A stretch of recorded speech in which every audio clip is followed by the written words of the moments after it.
5장 다섯째 교리 제2항 일상의 연약함의 죄. 자, 같이 함께 읽어보시죠. 제목부터 제2항 일상의 연약함의 죄. 따라서 매일 연약함의 죄가 샘솟고 성도의 최선의 행위에도 흠이 있다. 이것들은 신자들로 하여금 늘 하나님 앞에 자신을 낮추고 십자가에 못 박히신 그리스도께로 피하여 가며 기도의 영과 거룩한 경건의 연단으로 육신을 더더욱 죽이고 마침내 이 사망의 몸에서 건지심을 받고 천국에서 하나님의 어린 양과 더불어 왕도로 달 때까지 온전함의 표대를 향하여 달려갈 이유가 된다. 자, 오늘 이제 2항에서는 일상의 연약함의 죄, 우리 신자, 즉 구원받은 성도들이라고 하는 우리 신자들이 일상을 살아가면서 우리가 죄를 짓게 되는 부분들을 다루게 됩니다. 여러분, 신앙생활하면서 어떤 딜레마가 어떤 부분에 있으리라 생각을 합니다. 내가 참 믿음을 갖고 있고 구원받은 하나님의 백성임을 내가 확신하는 가운데도 여전히 나를 잡아 끌고 있는 이 죄의 문제가 있죠. 분명 우리는 성경에서 죄사함을 받았고 죄 문제가 다 해결이 됐다고 하는데 어떻게 내 안에 이러한 죄성이 남아있고 이 죄성으로 인해서 계속해서 죄를 짓게 되는가라는 거예요. 요한일서 말씀에 의하면 하나님으로부터 난 자는 죄를 짓지 않는다고 말씀하셨는데 그럼 나는 뭔가? 라는 이런 생각이 들 때도 있으리라 생각을 합니다. 자, 그런데 거기서 말하는 하나님께로부터 난 자는 죄를 짓지 않는다는 것은 이전에, 즉 거듭나기 이전의 어떤 자연인 상태에서처럼 악의적으로, 고의적으로 또 습관적으로 즐기면서 죄를 짓지 않는다는 그런 얘기지, 전혀 무죄 상태의 어떤 그 온전한 사람으로서의 어떤 면을 말하는 게 아닙니다. 우리는 분명히 중생한 것이고 하나님의 백성으로 살아감에도 불구하고 우리의 일상 속에서 우리 연약함으로 인해서 죄가 있다, 죄를 짓는다. 근데 오늘 제2항에서 뭐라고 얘기하면 그것을 어떻게 표현하냐면은 아주 실질적으로 표현을 하면 매일 연약함의 죄가 샘솟고라고 합니다. 간헐적으로 나오는 게 아니라 뭐라 그래요? 샘솟는데 뭐가요? 연약함의 죄요. 여러분 그거 인정하십니까? 우리 연약함으로부터 이 죄가 계속해서 샘솟는단 말이에요. 샘솟이 끊이지 않고 나온다는 얘기예요. 그게 바로 우리다라는 거예요. 그러니까 예수님도 말씀하셨죠. 사람 속에 있는 것이 사람을 더럽게 한다고 말씀하셨어요. 입으로 들어가는 것이 사람을 더럽게 하는 게 아니라 사람 속에 있는 것이 사람을 더럽게 한다. 그러니까 사람 자체가 뭐라는 얘기예요? 죄로 가득 차 있다, 죄로 오염되어 있다라는 것을 그렇게 말씀하십니다. 자, 그래서 우리 연약함이라고 이렇게 표현했는데 이거 연약함이라는 이 표현은 이 신자로 하여금 우리의 죄의 어떤 심각성을 약화시키든지 아니면 죄를 짓게 되어지는 그런 부분들을 합리화하려는 그런 표현이 아니라 하나님 앞에서 우리 스스로는, 물론 우리는 주 안에서 언제나 강한 줄로 믿습니다. 우린 그리스도 안에서 강한 줄로 믿습니다. 그럼에도 불구하고 여전히 우리 스스로는 어떤 존재다?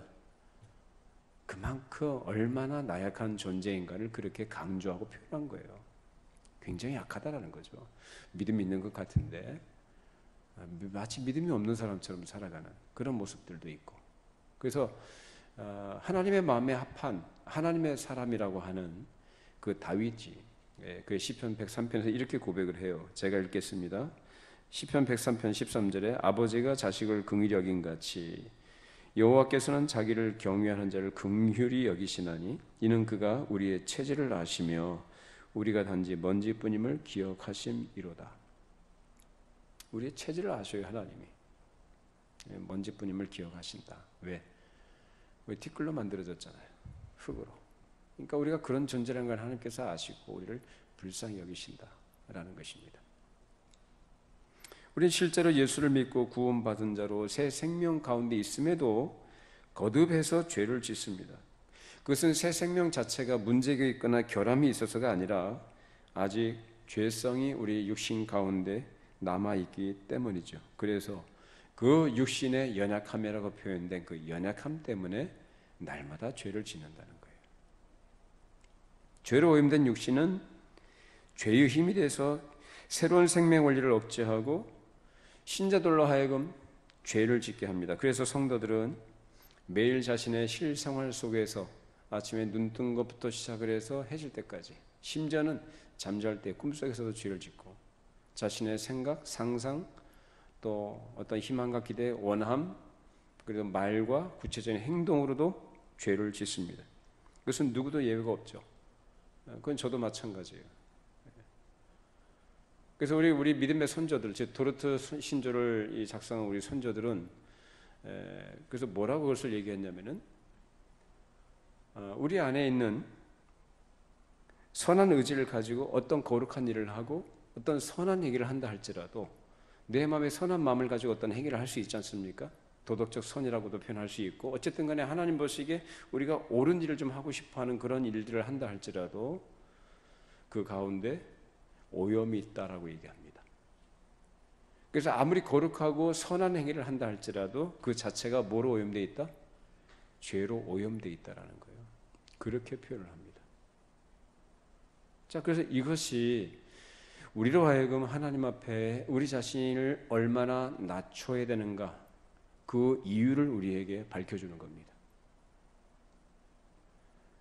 우리가 최선을 다해서 우리가 거룩한 마음을 가지고 또 순전한 마음으로 하나님을 신뢰하고 의지하고 하나님을 사랑하는 마음으로 충만할 때 우리 영혼의 기쁨을 누리고 만족을 누릴 때가 있습니다. 그런데 항상 그런 거 아니죠. 그래서 내 안에 있는 부패한 것들이 꿈틀거리면서 솟아나오고 마치 오늘 표현처럼 샘 솟듯이 그런 것들이 계속해서 흘러나올 때 우리 얼마나 자기 스스로에 대해서 자괴감 내지는 절망감, 탄식을 하게 됩니까? 그래서 우리는 자신의 이러한 거룩한 삶에 대한 능력이 없다는 것을 명백하게 깨닫게 되는 겁니다. 그래서 첫째로 우리는 자신을 하나님 앞에 겸손히 낮추고 거룩한 삶을 위한 은혜를 지속적으로 계속적으로 구해야 됩니다. 그래서 항상 하나님 앞에 엎드려 구할 것은 주님, 이 불쌍한 죄인을 긍휼히 여겨 주십시오. 내가 하나님을 향해서 선한 마음을 가지고 살고 싶은 마음들이 있지만 그 마음대로 내가 사라지지 않는, 내 원함은 있지만 내 뜻대로 되지 않는 이런 안타까운 현실 때문에 탄식하면서 자신의 한계를 절절하게 느끼고 하나님 앞에 은혜를 구하는 자로 나가게 되는 것입니다.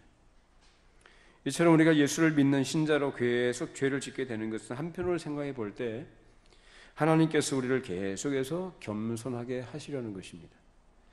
하나님의 백성 중 아무도 자신을 자랑하는 사람이 없게 하시려고 주님께서는 우리를 계속해서 낮추시는 이러한 방식으로 우리를 다루시기도 한다는 겁니다. 아니, 하나님은 죄를 짓지 않으신 분인데 어떻게 우리를 죄를 짓게 하시느냐? 그 얘기가 아니라 우리의 연약함, 우리의 부패성으로 인해서 이 땅에 사는 동안에 죄를 짓게 돼 있단 말이에요. 근데 그런 가운데 우리를 하나님께서 예수 믿고 죄 문제 해결해 주셔서 우리를 당장 천국으로 데려가지 않으시는 것, 그것은 뭘까요? 이 땅에서 우리를 하나님의 사람으로의 훈련, 우리를 기계로 다루시지 않습니다. 하나님이 인격적으로 다루십니다. 그래서 자기를 구원하신 하나님이 누구신지, 그 뜻이 무엇인지, 걸어가신 하나님의 성품과 그 뜻이 무엇인지를 알면서 그 안에서 어떻게 해요? 하나님의 거룩함을 닮아가는 사람으로 훈련.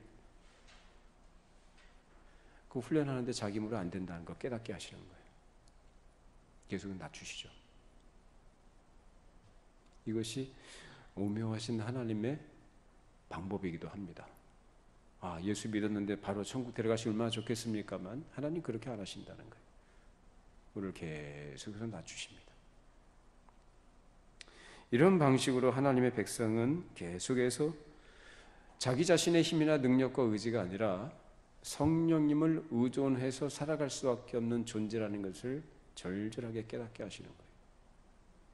그런데 알미니안들처럼 거룩한 삶을 위한 능력이 자신에게 있다고 착각하게 되면 그 착각이 바로 교만으로 이어지게 되고 그 교만 때문에 사람은 넘어질 수밖에 없는 거예요. 즉 죄에 대해서 자기 자신을 방임하게 되는 것이고 자만하게 하고 방심하게 해서 결국은 뭐예요? 죄의 나락으로 떨어지게 만든다는 거예요. 그래서 알미니안들처럼 사람이 자신의 결심, 능력, 힘 가지고 걸어가는 삶을 추구해 나갈 수 있고 그것을 이룰 수 있다고 가르치는 것은 성경적인 가르침이 아닙니다. 우리 야고보서 4장 6절, 7절 말씀 읽어보시죠. 신약성경 한번 찾아보십니다. 야고보서 4장 6절에서 7절 말씀.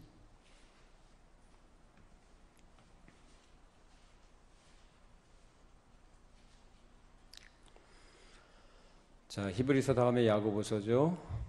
야고보서 4장 6절로 7절 말씀 찾으셨으면 우리 같이 함께 읽어보십니다.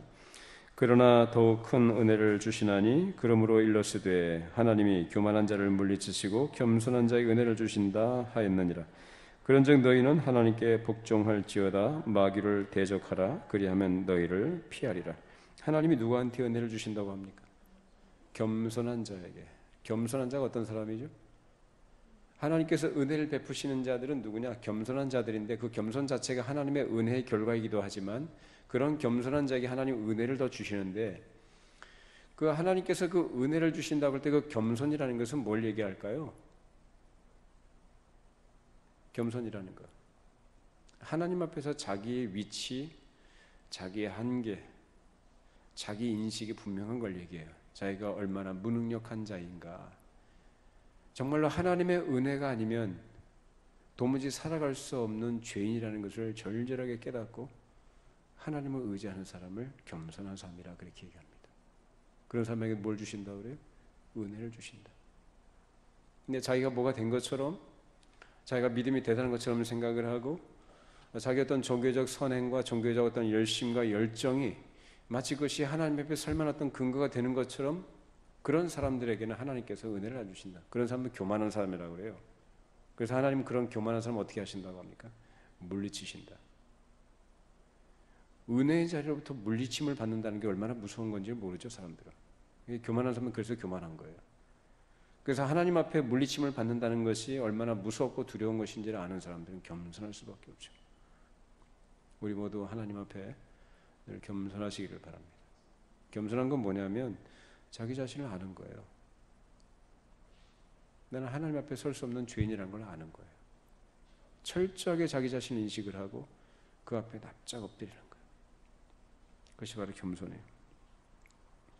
따라 이처럼 자신의 연약함을 깨달아서 정직하게 인정하고 언제나 하나님 앞에 겸손하게 나아갈 때 하나님께서는 그런 사람에게 은혜를 주시고 그렇게 겸손해져야만 하나님께 은혜를 구하기 때문에 이것은 또한 필수적인 것입니다.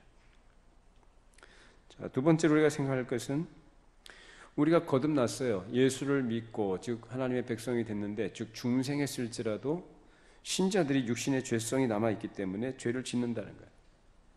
신자가 이렇게 죄를 짓게 되면 이제 그 상태 그대로 머무르거나 뒤로 물러가 심륜에 빠진 자가 되는 것이 아니라 곧바로 누구한테 나가야 됩니까? 그리스도께로 나가야 됩니다. 그래서 예수 그리스도가 나의 피난처가 되신다. 그래서 구약 성경에 도피성 제도를 마련해 주셔 미리 보여주신 거 그거 아닙니까? 부지 중에 살인한 자가 그 도피성으로 도피하도록 하나님께서 율법으로 만들어 놓으셨어요. 그 도피성 곧 오늘날 말하는 예수 그리스도를 말합니다.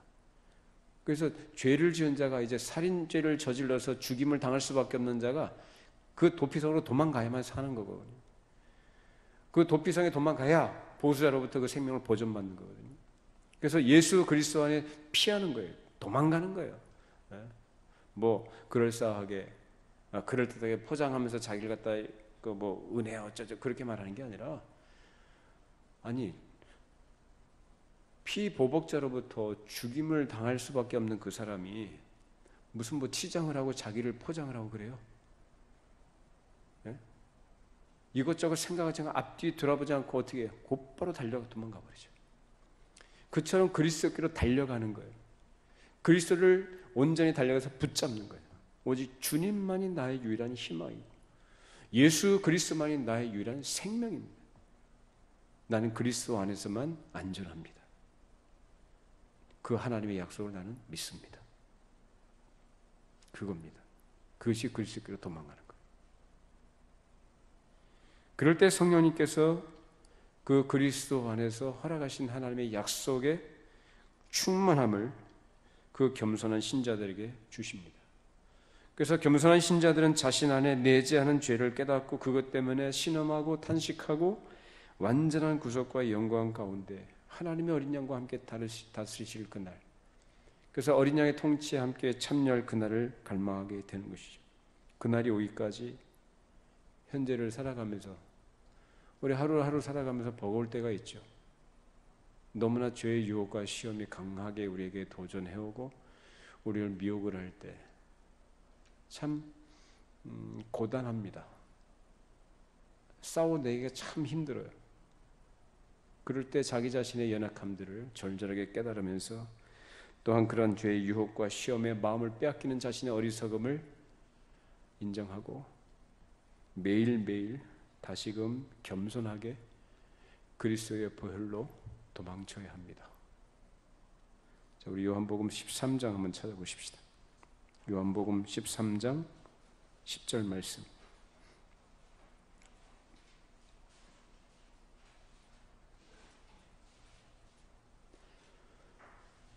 요한복음 13장 10절 말씀 읽어보시죠. 예수께서 이르시되 이미 목욕한 자는 발밖에 씻을 필요가 없느니라. 온몸이 깨끗하니라. 너희가 깨끗하나 다는 아니니라 하시니, 여기서 이미 목욕한 자는 발밖에 씻을 필요가 없다, 이 말씀은 우리에게 회개의 필요성을 말씀하신 것입니다. 우린 목욕했습니다. 그리스도의 보혈로 목욕한 줄로 믿습니다. 깨끗하게 죄 씻음을 받았습니다. 그럼에도 불구하고 우린 지금 이 땅에 속해서, 즉 죄로 오염된 세상에서 죄로 오염된 육신을 가지고 이 땅을 살아가기 때문에 날마다 더러운 걸 묻혀요. 내 안에서 더러운 것이 나오고 밖에서 더러운 걸 묻힙니다. 그렇기 때문에 그런 것들을, 그러한 현실, 자기 자신의 고단한 현실과 자기 자신의 그 죄로 인한 자기 자신에 대한 탄식들, 이 서글픈 마음을 가지고 이 그리스도께로 달려가서 뭐 해야 되는 거예요? 회개해야 된다는 거예요. 주님, 내가 아침부터 눈 떠가지고 지금까지 살아오면서 죄밖에 지은 것이 없습니다. 그래서 예수를 믿는 신자들은, 우리 청교도들은, 그렇게 경건한 청교도들은 그 삶이 그랬다고 합니다. 매일매일 저녁이 되면 자기 전에 그 침상에서 머리맡에서 무릎 꿇고 하나님께 기도했다고 그래요. 하나님, 오늘 나에게 은혜를 주셔서 이 하루를 또 마치게 됐습니다. 그런데 제가 오늘도 하나님의 영광을 위해서 산다고 이렇게 했지만은 죄밖에 지은 것이 없습니다. 나 이런 연약함을 용서해 주십시오. 자기의 죄를 다 회개하고, 그래서 자기가 고의로 짓거나 또는 부지 중에 지은 죄도 있죠. 그래서 내가 마음에 생각하고 상상한 것들, 또 내가 의도한 건 아니지만 내 부패한 본성으로부터 나오는 그 상상하는 것들이 있지 않습니까? 생각하는 것들이 있고, 또 말과 행동으로 짓는 죄들, 모든 죄를 하나님 이 시간 주님 앞에 회개합니다. 주의 보혈로 저를 정결하게 해 주십시오. 제 모든 죄를 용서해 주십시오. 그렇게 하고 잠자리에 들었다고 그래요. 여러분, 우리 그렇게 살아가기를 바랍니다. 예. 여러분들이 하루를 걸어가게 살아도 아까 말씀드린 것처럼 아침에 기도하고 또 시작을 하죠. 또 말씀 읽고 시작을 하고, 내가 오늘 주님과 함께 살리라, 내가 주님과 동행하는 삶을 내가 소원하고 삽니다마는, 그럼에도 불구하고 그렇게 되지 않을 때가 얼마나 많이 있습니까? 순간순간, 시간, 또 모든 상황들, 예기치 않은 상황들, 또 만나는 사람들, 그런 대화 속에서나 행동 가운데서 얼마나 많은 죄를 짓습니까? 괜히 내 마음속에 혈기가 나올 때도 있고, 미워하는 마음이 생길 때도 있고, 내 마음에 어떤 욕심에 이끌려서 세상의 것을 추구해 나갈 때가 있고, 하나님을 의지하지 않고 하나님 말씀을 따라가지 않고 내 마음대로 살고자 하는 그런 욕심들과 내 고집과 나를 주장하는 일들, 이런 일들이 얼마나 많이 있습니까? 그런 가운데서 정말 우리가 의지하고 우리가 피할 곳은 바로 그리스도밖에 없습니다. 그래서 이런 우리의 연약함들, 우리의 죄성들을 항상 하나님 앞에 회개하고 예수 그리스도의 피로 다시금 우리 마음과 양심에 그 피가 적용되도록 해서 예수 그리스도를 믿음으로서만 평안을 가질 수 있게 되는 것입니다. 그래서 이런 회개의 과정을 통해서 용서의 확신을 우리는 갖게 될 것이고, 결코 정죄의 두려움 가운데 빠지지 않게 될 것입니다. 그래서 날마다 회개할 수 있기를 바랍니다. 오늘 회개할 거 없는데요, 그거 자체가 죄죠. 왜냐하면 나 죄 없다 하면 누구를 거짓말한 자로 만드는 거예요? 하나님을 거짓말한 자로 만드는 거예요. 우리가 죄 없다 하면 하나님을 거짓말한 자로 만드는 거예요. 하나님은 거짓말하신 분이 아닌데. 그러니까 항상 우리는 우리의 연약함, 일상적인 연약함의 죄를 하나님 앞에 늘 회개해야 되는 거예요. 그렇게 회개할 때 그 영혼은 참된 평안과 자유함을 얻게 됩니다. 세 번째로 신자는 매일 죄의 유혹과 시험 속에서 살아갈 수밖에 없기 때문에 하나님께서 주시는 은혜의 수단을 사용하고 성령으로 육신을 죽여나가야 됩니다. 그래서 이 죄를 죽이는 교리, 죄 죽임의 교리에 대해서 존 오웬이라는 사람도 그런 죄 죽임의 교리를 얘기했는데 성경에 나오는 거죠. 죄 죽임의 교리. 그것은 우리의 의지와 우리의 결심과 우리의 노력으로 죄가 죽어지는 게 아니에요. 우리의 죄를 죽이시는 분은 오직 성령님께서만 죽이신 줄로 믿습니다. 내 의지로 되는 게 아니라 그거예요. 그래서 매일 죄의 유혹과 시험 속에서 살아가는 이것을 우리가 이겨나갈 수 있는 방법은 오직 하나님께서 우리의 은혜의 수단을 통해서만이 가능하다는 거예요. 은혜의 수단이 뭡니까? 말씀 그리고 기도예요. 하나님의 말씀을 늘 가까이 하고 말씀을 귀를 기울여 듣고 묵상하고 그 말씀대로 순종하고자 하는 그런 마음의 손을 가지고 하나님께 기도하는 겁니다. 그래서 이 말씀은 이 죄를 대항해서 싸워나가는 무기예요, 무기. 방어하기도 하고 공격할 수 있는 무기이기도 하고, 기도는 그것을 가능하게 하는 하나님의 능력을 힘입는 통로라는 거예요. 하나님의 지혜와 은혜를 입는 통로가 바로 이 기도라는 것입니다. 그래서 내 의지를 죽이는 거죠. 기도는 내 자신 안에 내재하고 있는 죄의 부패성들과 내 의지, 인간적인 모든 것들을 다 죽여나가는 작업이 바로 기도예요.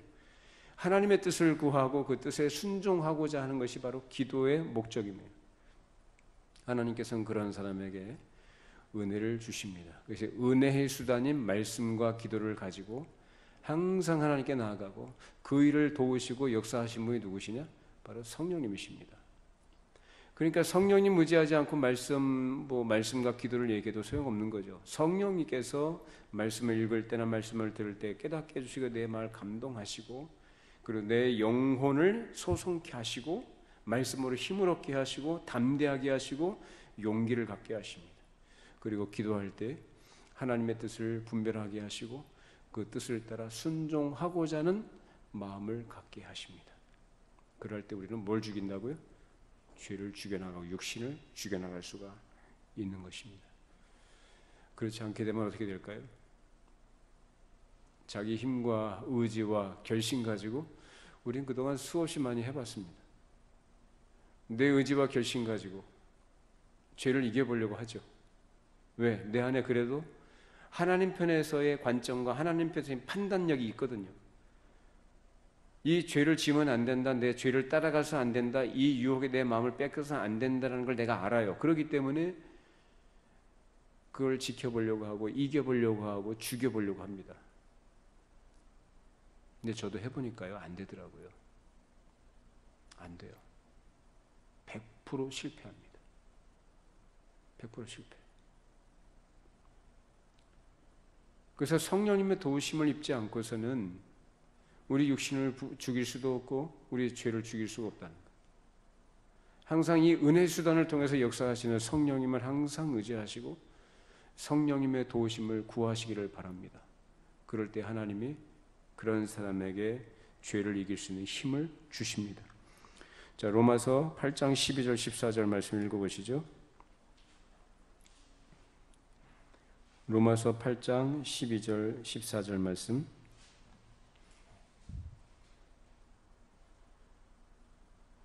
같이 함께 읽어보시죠. 그러므로 형제들아 우리가 빚진 자로 돼 육신에게 져서 육신대로 살 것이 아니니라. 너희가 육신대로 살면 반드시 죽을 것이로되 영으로서 몸의 행실을 죽이면 살리니 무릇 하나님의 영으로 인도함을 받는 사람은 곧 하나님의 아들이라. 자, 우리가 하나님의 영으로 인도함을 받는 사람으로서 뭘 한다고요? 몸의 행실을 죽인다고요. 영으로서 성령으로서 몸의 행실을 죽인다는 거예요. 이렇게 성령으로 육신의 소욕을 죽여나가는 것이 우리가 천국 가는 그날까지 이어져야 될 성화의 소극적인 부분이기 때문에 신자라고 한다면, 그래서 내가 예수를 믿습니다라고 고백을 진실하게 할 수 있는 사람이라고 한다면 이것을 누구나 해야 될 평생의 작업이다라는 거예요. 그러니까 여기에 예외가 없다는 겁니다.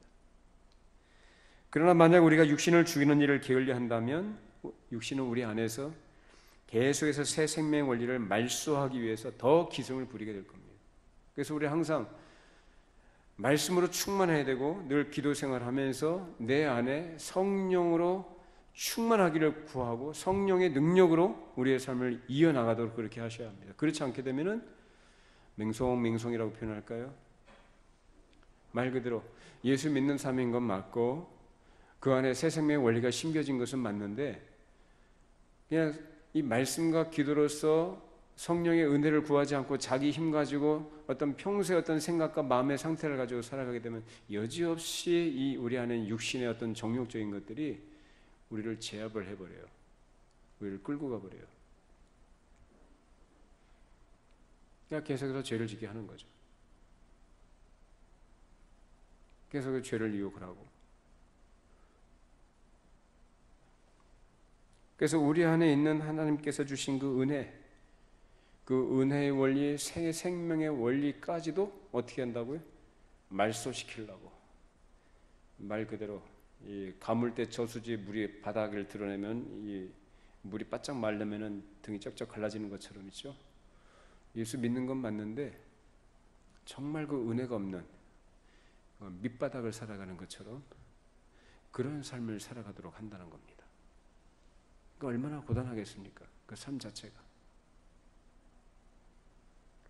그래서 목마른 것처럼 목이 마르니까 자꾸 세상에 속한 것들 자꾸 따라가고 어떻게든 그거라도 좀 해야 좀 즐거움을 누리니까 그거라도 해야 내가 좀 괴로움을 좀 잊을 수 있으니까 자꾸 육신에 속한 것, 세상에 속한 것으로 채워가려고 하죠. 그것이 새 생명을 가진 사람으로서는 참 어리석은 것이고 안타까운 현실인 거예요.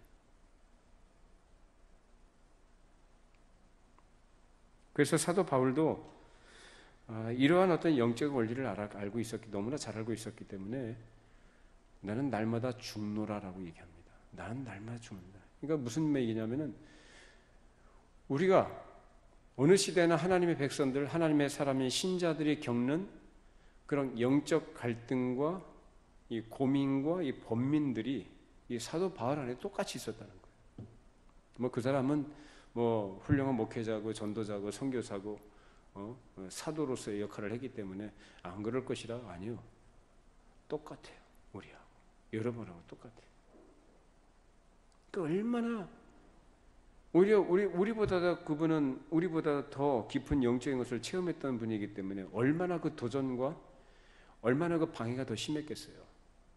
그러니까 그렇게 절절하게 경험하면서 깨닫고 고백하는 것이 나는 날마다 죽노라. 그렇게 고백한 거 아닙니까?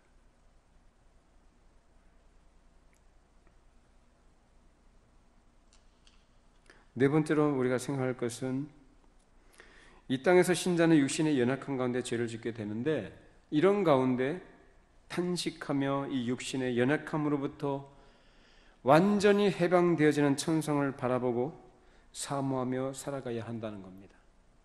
이럴 때 정욕적인 삶을 피하면서 세상의 유혹을 극복해 나갈 수가 있습니다. 그러니까 우리 이 땅에 있는 동안의 삶에 어떤 미련을 두는 게 아니라 오히려 이런 안타까운 현실, 자기 자신의 어떤 처절함, 이런 이 비참함, 이 탄식을 하면서 이 육신의 장막을 벗는다고 얘기하죠. 이 육신의 장막을 벗을 날이 가까울 그 날을 바라보면서 그 영광의 날, 그 하늘나라에서 이루어질 영광된 삶을 바라보면서 소망하고 살아갈 때 우리는 현실의 유혹들을 이겨나갈 수가 있다는 겁니다. 우리 히브리서 11장을 찾아보시죠. 히브리서 11장 16절 말씀.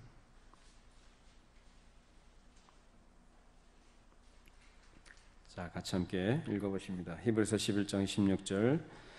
그들이 이제는 더 나은 본향을 사모하니 곧 하늘에 있는 것이라. 이러므로 하나님이 그들의 하나님이라 일컬음 받으심을 부끄러워하지 아니하시고 그들을 위하여 한 성을 예비하셨느니라. 우리가 돌아갈 본향이 있다라고 얘기합니다.